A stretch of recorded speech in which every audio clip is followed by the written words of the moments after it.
Mr. Murali Pillay. Mr. Speaker, sir, I join the honourable members who spoke before me in expressing support for the bill. I've trimmed my original speech, you may be happy to know, sir. Because I'm very happy, thank you.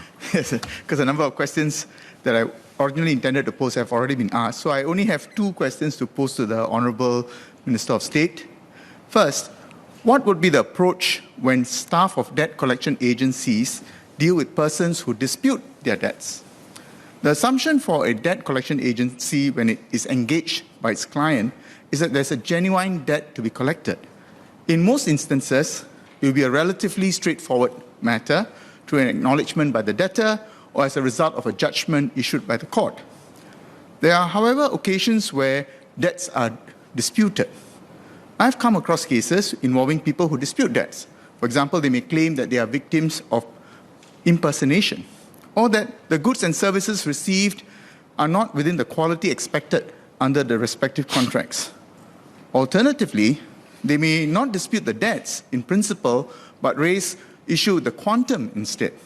In such situations, in the absence of a court judgment, can the alleged debtors require the staff of debt collection companies to stop engaging them and refer the case back to the creditors?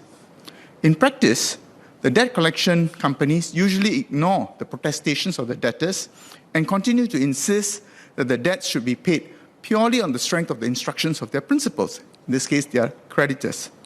This may be unfair.